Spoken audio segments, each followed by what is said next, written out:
1860 के नंबर्स जल्दी ही हमें देखने की उम्मीद है।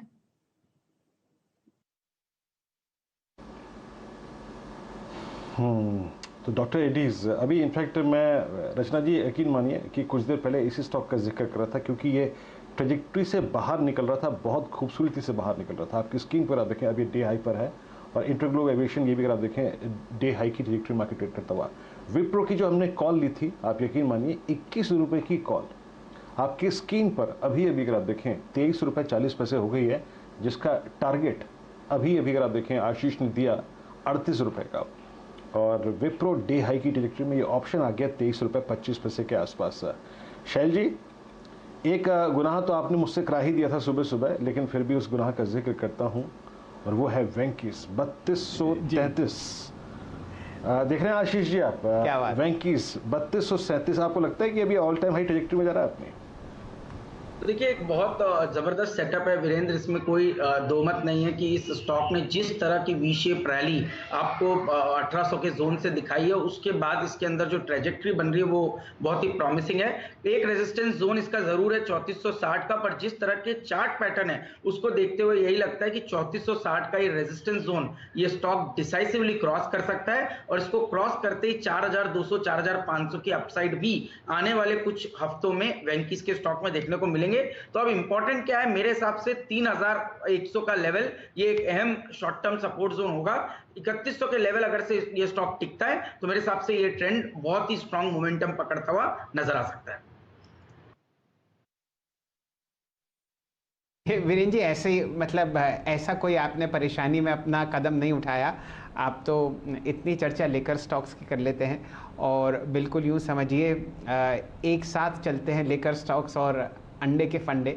जहाँ जहाँ आपको लेकर में तेज़ी आती हुई दिखेगी, अंडे के स्टॉक्स उसके पीछे पीछे आपको दौड़ते हुए दिखेंगे। और वैसे भी यूँ समझिए कि कोविड में जितनी रिकवरीज आपको होती हुई दिख रही हैं, इतना ज़बरदस्त प्रोटीन कंजम्पशन बताया गया है डॉक्टर्स द्वारा, और नॉर्मली एग्स में भारतवर्ष में आपको बहुत आता हुआ दिख रहा है। कुछ यहाँ पर हवा ये भी मैंने उड़ती हुई सुनी है कि अंडों के प्राइसेस जो हैं वो बढ़ते हुए दिख रहे हैं, लेकिन कोई बात नहीं, अगर लोगों ने आपको वेंकीस की कॉल देते हुए अच्छा पैसा कमाया है तो सब माफ़ है। देखते हैं और कहाँ फिलहाल तेज़ी आपके सामने स्क्रीन पर आती हुई दिख रही है। श्रीकांत चौहान साहब से जुड़ते हैं। श्रीकांत जी, आप अक्सर सीमेंट काउंटर्स की तेज़ी बहुत बढ़िया पकड़ते हैं, बताइए कहाँ अच्छा मूवमेंट आपको आता हुआ दिख रहा है?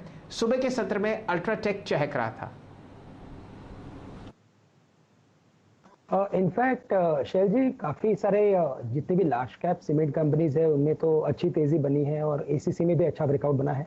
लेकिन जैसे मिड कैप और स्मॉल कैप में तेज़ी बनी है, और मुझे लगता है कि टॉप डाउन अप्रोच एक सीमेंट के ऊपर आया हुआ है, तो यहाँ पे फोकस करना है तो हम फोकस कर सकते हैं, जो करंटली 577 575 के करीब ट्रेड कर रहा है। यहाँ पे हमें लगता है कि ये स्टॉक अपनी एक रेंज के अंदर ट्रेड कर रहा है, पिछले कई दिनों से तकरीबन 10-12 दिनों से एक ही रेंज के अंदर ट्रेड कर रहा है। लेकिन ये जो करेक्शन है वो राइजिंग करेक्शन है, तो ये इंडिकेट कर रहा है कि ये स्टॉक 610 या 620 के लेवल्स दिखा सकता है। तो करंट लेवल से जेके लक्ष्मी को बाय किया जा सकता है 575 577 में। यहाँ पे हम स्टॉप लॉस रखेंगे 560 रुपए का, और जैसे मैंने बताया टारगेट 610 से लेकर 620 के। और वेरी शॉर्ट टर्म में अगर किसी लार्ज कैप के ऊपर अगर ट्रेड लेना है तो हमें लगता है कि एसीसी पे फोकस करें, जो 2060 के करीब ट्रेड कर रहा है, और हमें ये भी लगता है कि एक बार 2125 के करीब बिल्कुल जा सकता है। यहाँ पे हमें स्टॉप लॉस रखना पड़ेगा 2040 रुपए का। चलिए, तो जेके लक्ष्मी सीमेंट पर चर्चा हुई, जेके सीमेंट पर हुई, दालमिया भारत आपको चहकता हुआ दिख रहा है, और शानदार मूव्स मारुति के चलते चलते आपको आते हुए दिख रहे हैं ऑटो एंसिलरी स्टॉक जय भारत मारुति में। इसको लेके आइए डायरेक्टर साहब स्क्रीन पर। 227 का प्राइस आपके सामने स्क्रीन पर है, और वॉल्यूम देखते ही बनती है। 7-8 दिन की गिरावट के बाद आपको जय भारत मारुति अब एक 227 के आसपास ट्रेड करता हुआ दिख रहा है। जुड़ेंगे यहाँ पर आशीष चतुर्मोता साहब से। आशीष जी, कोई रणनीति आप जय भारत मारुति पर सेट करना चाहते हो तो? तो शैल जी, हमने देखा है कि जब भी मारुति के स्टॉक में एक तेजी आती है उसके बाद जय भारत मारुति में फॉलो अप हम इंटरेस्ट देखते हैं, और वही आज भी देखने को नजर आया। स्टॉक ने करीब 10% की रैली दिखाई, वॉल्यूम्स काफी सिग्निफिकेंट हुए, और अब मुझे लगता है कि इसके जो वीकली चार्ट्स को आप देखेंगे तो जो रिसेंटली स्विंग हाई बने थे करीब 270 के, वहां तक ये स्टॉक आपको रिकवरी होते हुए नजर आ सकता है। तो मेरा मानना है कि स्टॉक में 265 270 के पोटेंशियल टारगेट्स देखने को नजर आ सकते हैं। 212 रुपए के स्टॉप लॉस के साथ मैं समझता हूं एक लॉन्ग ट्रेड जय भारत मारुति के अंदर में कैरी किया जा सकता है। देखिए 10% तो मूवमेंट आ ही चुका है इसमें, और बढ़िया बात यह है कि कहानी एग्जैक्टली वही है। यहाँ पर अगर आप मार्केट कैपिटलाइजेशन देखें तो वो है लगभग आपके सामने 950 करोड़, और अगर आप इसकी टॉप लाइन देखें तो वो है 1500 करोड़ रुपए। डीप वैल्यू आपको इन स्टॉक्स में मिल रही है।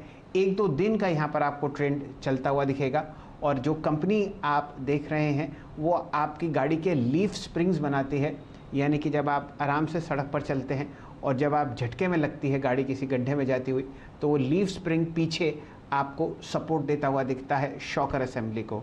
ये कंपनी वो बनाती है। और साथ ही साथ जय भारत मारुति आप देखिए शीट मेटल कंपोनेंट्स और असेंबलीज बनाती हुई दिखती है, और रियल एक्सेल फॉर ऑटोमोबाइल जो मैंने आपको थोड़ी देर पहले बताया। यहाँ पर एक राय श्रीकांत चौहान साहब से भी ले लेते हैं। श्रीकांत जी, जय भारत मारुति अगर आपको स्क्रीन पर दिखे 226 प्राइस आपका। बिल्कुल शेर जी, इनफैक्ट जितने भी ऑटो एंसिलरी स्टॉक्स है उनमें हमें लगता है कि और भी तेजी बनेगी।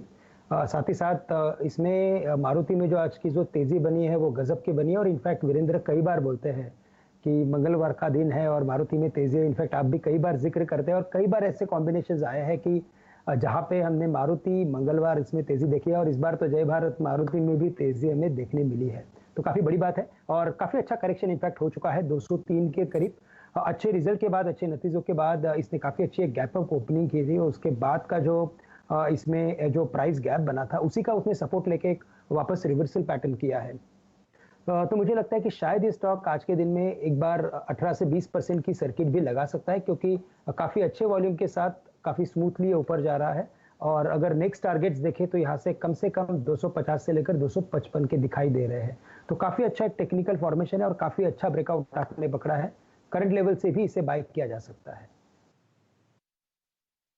चलिए, आपके सामने 233 का प्राइस तो आ ही गया, और अब ठीक देखिए 235 आपको ये उछलता हुआ दिखेगा, और आपके सामने जो डील्स हो रही हैं वो अब होती हुई दिख रही हैं।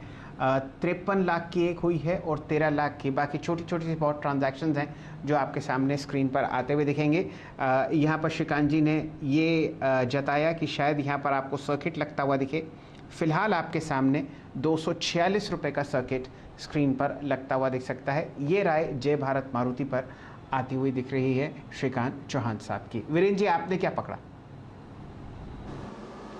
शैल जी, मेरे को BEL काफ़ी अट्रैक्टिव नज़र आ रहा है, और BEL वाकई अगर आप देखें एक सीरियस एफर्ट करता हुआ। सुबह भी मैं जिक्र कर रहा था, एक काम करिए BEL की जो नेक्स्ट मंथ की 155 की कॉल है लेके आई है। मैं सुबह भी जिक्र कर रहा था कि ये सिंक नहीं होगा स्टॉक और चलेगा अच्छा। और आप एक बार BEL की मैं कॉल लेके आता हूँ। नेक्स्ट मंथ की 155 की इसकी कॉल ट्रेड कर रही है करीब 7 रुपये 35 पैसे के आसपास, 7 रुपये 50 पैसे में स्क्रीन पर है। आशीष, BEL को देखिए, वॉल्यूम्स देखिए, इसके कल के वॉल्यूम्स को ओवरटेक कर चुका है। अभी आधे घंटे का समय बाकी है। आशीष, आपको लग रहा है कि ये जून सीरीज़ के हाइज को रिगेन करने की कोशिश कर रहा है?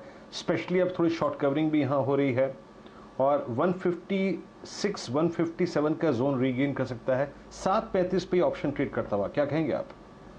तो वीरेंद्र, सबसे इंपॉर्टेंट बात, स्टॉक ने डेली चार्ट्स पर एक स्ट्रॉन्ग डबल बॉटम का फॉर्मेशन बनाया क्लोजिंग बेसिस पे 142 के आसपास, और अब एक ब्रेकआउट यहां पर पे होने की कोशिश हो रही है 154 के ऊपर। ये काफी प्रॉमिसिंग चार्ट है, और मुझे लगता है कि जो आपने लेवल का 156 160 वो मेरे हिसाब से टेस्ट ही नहीं, क्रॉस होता हुआ आपको आने वाले दिनों में नजर आएगा। तो ओवरऑल मेरा मानना है कि यहां से 165 तक के लेवल्स BEL में देखने को नजर आएंगे। 155 की कॉल ऑप्शन में डेफिनेटली ध्यान देना चाहिए, क्योंकि पैटर्न काफी प्रॉमिसिंग है। स्टॉप लॉस करीब 4 रुपए के आसपास लगाना चाहिए, और जैसा मैंने कहा कि ऊपर में 165 तक की जगह है। ये ऑप्शन मेरे हिसाब से 12-13 रुपए तक की अपसाइड बहुत ही जल्द दिखा सकता है। तो यहां पे एक अच्छा मूव BEL के स्टॉक में आता हुआ नजर आ सकता है।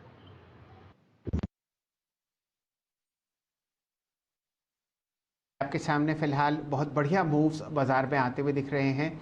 ऑलमोस्ट 2:50 हो चुके हैं। मेरे ख्याल से यतिन जी माइक्ड अप हैं और उनसे चर्चा करते हैं फ़िलहाल किस हिसाब से आपको सुमित जी माइक्ड अप हैं और वो आपको आने वाले नतीजों पर अपनी रणनीति सेट करते हुए दिखेंगे। सुमित जी, कौन कौन से स्टॉक्स ऐसे जहां पर आपको अच्छे या ठीक ठाक नतीजे आते हुए दिख सकते हैं कल? देखिए, कल एक ही बड़ा नंबर है, वो है अपोलो हॉस्पिटल का। इसके ऊपर आप नज़र रखें। वैसे भी फोर्टिस और शेल्बी ने इस पूरे सेक्टर की जो थीम है, मूड माहौल है, वो सेट कर दिया है और बेटर साइड पर नंबर्स आने की बातचीत की है। लेकिन अब जो आंकड़ा आने का अनुमान है अपोलो हॉस्पिटल के केस में, वो बेहतर साइड पे ही मार्केट मान के चल रहा है। स्पेशली ऑपरेटिंग फ्रंट पे जो नंबर्स है वो ठीक ठाक होंगे, रेवेन्यूज फ्रंट पे जो नंबर है वो ठीक ठाक आपको दिखाई पड़ेंगे। हालांकि प्रॉफिटेबिलिटी फ्रंट पर नंबर्स के अंदर एक डिप मार्केट अनुमान लगाकर चल रहा है।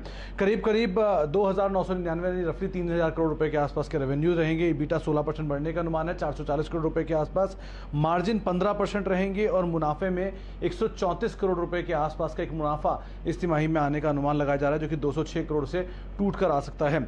दो तीन चीज़ें बहुत अच्छी। पहला तो सेल्स फ्लैट रहेंगे इस क्वार्टर के अंदर, लेकिन जो इनके बाकी सब सेगमेंट्स हैं, स्पेशली इनके टेस्टिंग वाला सेगमेंट जो है, डिजिटल सेगमेंट जो है, ये कुछ कारोबार ऐसे हैं जो शायद पिकअप करते हुए दिखाई पड़ेंगे इस क्वार्टर के अंदर। सीक्वेंशियल बेसिस पे ये नंबर थोड़े और बेहतर आते हुए दिखाई पड़ेंगे। एक क्रूशियल पार्ट की ब्रोकर्स ये मान रहे हैं कि शायद जो ऑक्यूपेंसी रहेगी वो 75% के आसपास रहेगी। लास्ट क्वार्टर में ये 63% के आसपास थी, तो वो शायद यहाँ से पिकअप करते हुए दिखाई पड़ेगी। दूसरा कोविड वाला, यानी कि लो मार्जिन बिजनेस जो है, उसका इम्पैक्ट Q4 के अंदर आएगा, Q1 के अंदर आएगा, Q4 में नहीं आएगा। तो Q4 के नंबर ठीक ठाक रहेंगे। Q1 की कमेंट्री किस तरह की रहती है, पिकअप कैसा रहता है, आगे के ऑपरेशंस किस तरह कामकाज कर रहे हैं, ये दो तीन चीज़ें होंगी जो मैनेजमेंट की तरफ से कीनली वॉच की जाएंगी। लेकिन नंबर्स ओवरऑल बेटर साइड पे ही बाजार मानकर चल रहा है। अच्छा, कुछ देर पहले शैल जी अभी आप बात कर रहे थे वेंकीज को लेकर भी बाजार में 2-3 नोट मार्केट में फ्लोट हो रहे हैं। अगर आप परमिशन दें तो उसके बारे में बात कर सकते हैं। बिल्कुल सुमित जी, आप तो अंडों के इतने बड़े खुद कंज्यूमर हैं, आपको वेंकीज के बारे में क्यों नहीं पता होगा? मैं तो गलत व्यक्ति से पूछा। चर्चा हम लोगों ने शुरू करी, चर्चा हम लोगों ने गलती से शुरू कर ली वीरेंद्र जी से। मैं बिल्कुल भूल गया था, आई एम सो सॉरी। और ये मैं स्क्रीन पे बताना चाहता हूँ कि एक दिन में सुमित जी कम से कम 30 अंडे खाते हैं, और जो अंडे की मदर होती हैं उनका भी गर्मी ज़्यादा है, अभी नहीं। और जी, तो 400 ग्राम मिनिमम। अच्छा, चिकन का प्रोटीन बड़ी क्रूशियल आपको अभी। जी, बताइए। आज दिन ठीक नहीं है शैल जी इस बारे में बात करने के लिए। खैर, लेकिन जो बाजार में फ्लोट हो रहा है नोट, उसके लिहाज से ये माना जा रहा है कि SPEF जो होते हैं उसमें उसका 4th लार्जेस्ट प्रोड्यूसर है वेंकीज, और world wide 4th largest producer के तौर पर से देखा रहा है। नॉर्थ अमेरिकन, यूरोपियन और साउथ एशियन मार्केट्स को भी अगर आप मिला लेंगे उसमें भी कुछ ऐसी न्यूज़ रिपोर्ट रिसेंटली आई थी कि कुछ एग शेल से या एग प्रोटीन से या एनिमल प्रोटीन्स के थ्रू भी कोविड की वैक्सीन का या फिर कोविड के इलाज का एक खाका तैयार हो रहा है। ऐसी कुछ न्यूज़ रिपोर्ट्स थी, कंफर्म सोर्सेज नहीं है।